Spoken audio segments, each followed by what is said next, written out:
C inter सितंबर 24 की exam के लिए एडवांस अकाउंट्स का पेपर आपको कैसे लिखना चाहिए, क्या क्या चीजें आपको ध्यान में रखनी चाहिए जिससे आप ज्यादा स्कोर कर सकते हो। सो लेट्स बिगिन, शुरुआत करते हैं और हम देखते हैं इस सर्टिफाइड कॉपी को जिसमें से 70 में से 59.5 मार्क्स मिले हैं। क्या क्या चीजें आपको इंप्रूव करने की जरूरत है, अगर आप वो चीज नहीं कर रहे तो आप इसको जरूर से एक बार देख लीजिएगा। बाकी डिटेल एनालिसिस, इंपोर्टेंट टॉपिक, सब चीजें तुमको टेलीग्राम पे मिल जाता है फ्री ऑफ कॉस्ट पे, तो वहां पे आप टेलीग्राम को ज्वाइन कर लीजिए।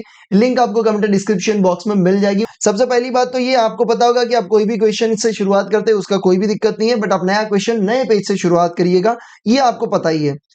एक और चीज यहाँ पे आपको ध्यान में रखने वाली बात है कि जब भी आपको रुपीज है, वो लैक्स में है, क्रोर्स में है, वो आपको यहाँ पे मेंशन करना जरूरी है, जैसे स्टूडेंट ने किया हुआ है। तो ये आपको देखना बहुत जरूरी है कि आप कहीं पे ये चीजें भूल ना जाए। ठीक है, एक और चीज मैं आपको बता देता हूँ कि यहाँ पे अगर आप देखोगे तो यहाँ आप देख रहे हो, देखो रुपीज इन क्रोर्स भी यहाँ पे लिखा हुआ है, यहाँ पे भी रुपीज इन क्रोर्स लिखा हुआ है। ये सब चीजें आपको छोटी छोटी चीजें ध्यान में रखनी जरूरी है। एक और चीज बहुत बड़ी चीज है, ठीक है, मैं थोड़ा सा और जूम कर देता हूँ आपको देखने दिखाने के लिए। देखो यहाँ पे अप्रॉक्स भी लिखा हुआ है। मैंने ये भी आपको बोला हुआ है भाई, टेलीग्राम पे मैं काफी बार बोलता रहता हूँ कि जहां पे भी आपको ऐसा कोई आंसर लगे जिसमें पॉइंट आपको फ्रैक्शन में आ रहा है, तब आपको ऐसा लगे कि यार थोड़ा बहुत इधर उधर हो सकता है, ठीक है, डेसिमल के कारण, तो उस टाइम पे तुमको ब्रैकेट में अप्रोक्स लिखना जरूरी है। तो थोड़ा बहुत अगर आगे पीछे होगा तो उसमें आपको कोई प्रॉब्लम नहीं आएगा। तो ये चीज आपको लिखना बहुत जरूरी है। इसमें काफी सारी चीजें हैं जो आपको एनालाइज करके मैं आपको बताने वाला हूँ, बट उसके पहले मैं आपको बताना चाहता हूँ कि हमारे पास है 100 most important question and answer के लिस्ट, जिसमें हम आपको पर subject 100 most important questions and answers provide करते हैं। एंड एक्सपेक्ट कर सकते हो आप 70 मार्क्स का पेपर। लास्ट के 3 अटेम्प्ट्स में ये कंटिन्यूअसली बहुत ही बढ़िया परफॉर्म कर रहे हैं और काफी सारे स्टूडेंट्स को ये हेल्पफुल हुआ है। जिनके 2-2 3-3 अटेम्प्ट लगे वो भी इस इंपोर्टेंट क्वेश्चन से अपनी एग्जाम को क्लियर कर रहे हैं। रिव्यूज मैंने अपने कमेंट एंड डिस्क्रिप्शन बॉक्स में डाल दिए, तो उसे आप जरूर से देख लीजिए कि स्टूडेंट ने कैसे कैसे मैसेजेस भेजे हैं जब वो एग्जाम को दे के आते हैं, है ना। तो ये आप जरूर से एक बार देख लीजिएगा। प्राइस यहाँ पे फुल ग्रुप का ऐसा है, हो सकता है कि एग्जाम नजदीक हो तो शायद कोई डिस्काउंट भी हो, तो आप उसे जरूर से चेक कर लीजिए। एनरोल करने के लिए लिंक आपको कमेंट डिस्क्रिप्शन बॉक्स में मिल जाएगी, उस पर क्लिक करोगे आपको इमीडिएट एक्सेस मिल जाएगा मोबाइल एप्लीकेशन एंड वेबसाइट पे। तो ये इंपोर्टेंट क्वेश्चंस आपको हर हाल में करके जाने हैं।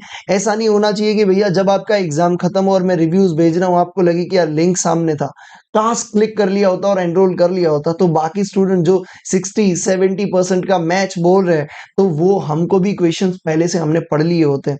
तो इसे आप जरूर से करके जाइए। ग्रुप 1 ग्रुप 2 दोनों के लिए अवेलेबल है, सब्जेक्ट वाइज अवेलेबल है। आप डिवाइस को चेंज कर सकते हैं, मोबाइल में पढ़ रहे हो फिर लैपटॉप में, जितना करना है आप चेंज कर सकते हो, कोई इश्यू नहीं। बस आपको पढ़ना है और एग्जाम को क्लियर होना है, ठीक है। तो चलिए भैया, तो यहाँ पे हम बात कर लेते हैं एडवांस अकाउंट्स के बारे में। बाकी सब्जेक्ट के लिए भी मैं सर्टिफाइड कॉपीज और उसका एनालिसिस अपलोड करूंगा, तो आप जरूर से चैनल को विजिट कर लीजिएगा एक बार, या तो सब्सक्राइब कर लीजिए, ठीक है। इतना देखने के बाद एक और चीज मुझे आपको दिखाना है कि जहां पे भी तुमको ऐसा लगता है कि भैया हमको कुछ कैलकुलेशन दिखाना चाहिए, तो आपको जरूर से वो कैलकुलेशन दिखाना है। देखो यहाँ पे जैसे ये कैलकुलेशन दिखाया हुआ है, ठीक है, तो उन्होंने लिखा है कि ये एक्चुअल में है क्या, किस चीज का कैलकुलेशन है, क्या क्या किया हुआ है, ठीक है। तो ये चीज तुमको देखना जरूरी है। देखो आगे भी पेज में इसी तरीके से काफी बढ़िया तरीके से इन्होंने प्रेजेंटेशन किया हुआ है। ये देखिए यहाँ पे आपका उन्होंने दिखाया हुआ है, ठीक है। आप सेपरेटली अगर वर्किंग नोट नहीं लिखना चाहते, काफी सारे स्टूडेंट्स बोलते हैं भैया पेपर कंप्लीट नहीं होता है। अरे पेपर कंप्लीट नहीं होता तो तुम ऐसे भी नोट को दिखा सकते हो एग्जैक्ट नीचे, ठीक है। तो अल्टीमेटली आपका ऑब्जेक्टिव हमारा यही होता है कि सामने वाले को समझ में आना चाहिए कि अमाउंट कैसे आया और कहाँ से आया, ठीक है। तो वो हमने अगर सॉल्व कर देना है भाई, तुम वर्किंग नोट अलग से लिखो या एग्जैक्ट उसके नीचे लिखो, कोई इश्यू नहीं है, ठीक है। तो ये चीज तुमको ध्यान देना है। एक सबसे बड़ी चीज काफी सारे स्टूडेंट्स ने शायद नोट किया या नहीं मुझे नहीं पता, बट मैं आपको बता देता हूं। देखो आ जाओ, यहाँ पे देखो इन्होंने कितना लाइन ड्रॉ किया है, एक ये, एक ये, एक ये और एक ये, ठीक है। तो काफी सारे स्टूडेंट्स मुझे बोलते नहीं भैया ऐसा स्क्वायर भी तो बनाना चाहिए, नीचे भी तो ये लाइन दो दो कर लेंगे भाई। भाई उसके मार्क्स नहीं होते, तुम्हारा बस प्रेजेंटेशन इतना होना चाहिए कि सामने वाले को समझ में आए तुम्हारा आंसर कैसा है। बाकी यहाँ पे ऐसा नहीं कि भाई तुम ज्यादा लाइंस कर लोगे तो ज्यादा मार्क्स मिल जाएंगे।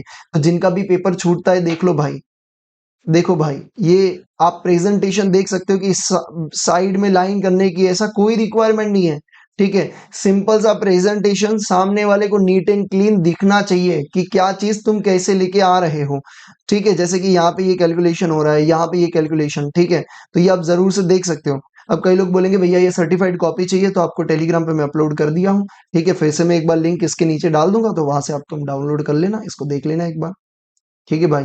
तो इतनी-इतनी चीज़ें तुमको ध्यान में रखनी है, जो मोटी-मोटी चीज़ें थी पहले ही पेज पे मैंने तुमको सारी चीज़ें हाइलाइट करके बता दिया है कि भैया ये रुपीज़ वाला लिखना ज़रूरी है, एप्रॉक्स लिखना ज़रूरी है, जहाँ कैलकुलेशन है ऐसा कैलकुलेशन दिखाना ज़रूरी है, ठीक है। इसके साथ-साथ ही आपको स्ट्रक्चर में पूरा प्रेज़ेंटेशन करने की कोई ज़रूरत नहीं है। मैं तो आपको बोलता हूँ कि लास्ट में 5 मिनट जब बचती है, तब तुम पेंसिल उठाओ, स्केल उठाओ और कर दो तो भी चलेगा भाई, ठीक है। तो इतनी चीज़ें तुमको यहाँ पे ध्यान में रखनी ज़रूरी है।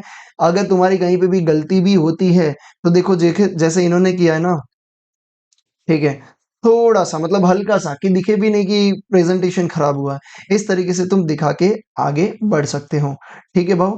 तो ये कुछ चीज़ें तुमको ध्यान में रखनी बहुत ज़रूरी है। तो इस तरीके से तुम्हारा प्रेज़ेंटेशन होना चाहिए। बाकी जो चीज़ें हैं, देखो एक और चीज़ तुमने नोट किया होगा कि स्टेप वाइज़ भी मार्किंग हो रहे हैं। देखो हर जगह पे लिखा हुआ है स्टेप्स, ठीक है? ये स्टेप वाइज़ भी मार्किंग होता है, तो तुमको जितना है ना स्टेप 1, स्टेप 2 तो तुमको जितना है ना उतना तुम लिख के आओ, ठीक है? तो स्टेप मार्किंग होता है भाई। तो कई बार ऐसा लगे कि यार सर ये तो बड़ा क्वेश्चन है, हमको तो नहीं आता, पूरा छोड़ देंगे। पूरा क्यों छोड़ेंगे भाई?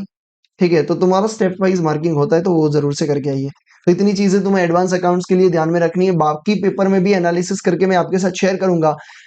एंड यस इंपॉर्टेंट क्वेश्चंस तो है ही आपके पास भैया, तो इंपॉर्टेंट क्वेश्चंस के लिए आप जरूर से जाइए एंड अपनी एग्जाम को क्लियर करिए, क्योंकि सितंबर 24 में क्लियर होना है और हमें फाइनलिस्ट भी बनना है। ठीक है भैया, थैंक यू सो मच। अगर आपको और भी कोई चीजें चाहिए तो आप टेलीग्राम को ज्वाइन कर लीजिए, काफी सारी चीजें आपको वहां पे मिल जाएगी। थैंक यू सो मच, जय हिंद।